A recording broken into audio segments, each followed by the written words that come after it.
नमस्कार, आप देख रहे हैं प्राइम न्यूज और मैं हूं आपके साथ शालू सिंह। इंडिया या भारत, इस पर विवाद तो था लेकिन अब शायद नहीं रहेगा।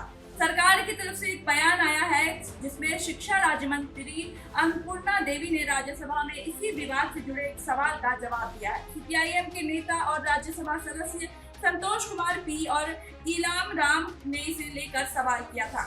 जवाब में सरकार के मंत्री ने साफ कर दिया कि हम जिस धरती में रहते हैं वो इंडिया या भारत है। तो वहीं आपको बता दें, एनसीईआरटी ने नई शिक्षा नीति के तहत सिलेबस में बदलाव के लिए 19 सदस्यों की एक कमेटी बनाई थी। इस कमेटी ने ही देश का नाम इंडिया के बजाय भारत लिखने का सुझाव दिया था। कमेटी के अध्यक्ष सीआई आईजैक ने 25 अक्टूबर को बताया था कि भारत का जिक्र विष्णु पुराण जैसे ग्रंथों में है जो 60,000 साल से ज्यादा पुराने हैं। कुछ समय पहले national council of educational research and training यानी एनसीईआरटी के एक पैनल ने सिफारिश की थी कि प्राथमिक से लेकर हाई स्कूल तक पाठ्य पुस्तकों में देश का नाम इंडिया नहीं बल्कि भारत होना चाहिए।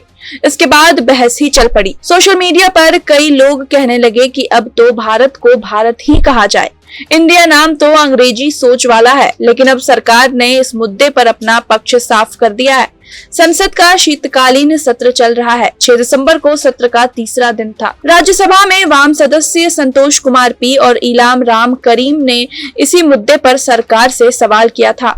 संसद के शीतकालीन सत्र के तीसरे दिन केंद्रीय शिक्षा राज्य मंत्री अन्नपूर्णा देवी ने राज्यसभा में इस मुद्दे पर जवाब दिया।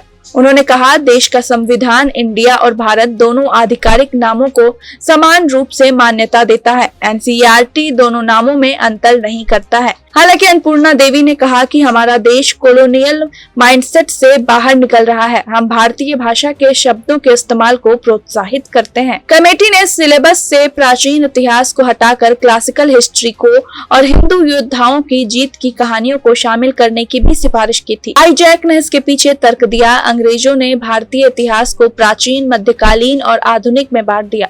प्राचीन इतिहास बताता है कि देश अंधेरे में था, उसमें वैज्ञानिक जागरूकता नहीं थी।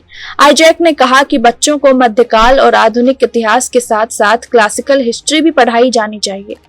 एनसीईआरटी ने बताया कि कमेटी की सिफारिश पर अभी कोई फैसला नहीं लिया गया है। नए सिलेबस और किताबें तैयार करने की प्रक्रिया जारी है। अभी इस मुद्दे पर कुछ भी कहना जल्दबाजी होगी। आपको बता दें कि दिल्ली में G20 समिट के दौरान आधिकारिक तौर पर भारत शब्द का इस्तेमाल किया गया था। G20 में शामिल मेहमानों को भेजे गए निमंत्रण में प्रेसिडेंट ऑफ इंडिया की जगह प्रेसिडेंट ऑफ भारत लिखा था। समिट के ही दौरान प्रधानमंत्री नरेंद्र मोदी की नेम प्लेट पर भी भारत ही लिखा हुआ था। कैसा लगा ये वीडियो, हमें कमेंट बॉक्स में जरूर बताएं। बाकी कैसी और खबरों के लिए देखते रहिए प्राइम न्यूज का डिजिटल प्लेटफॉर्म।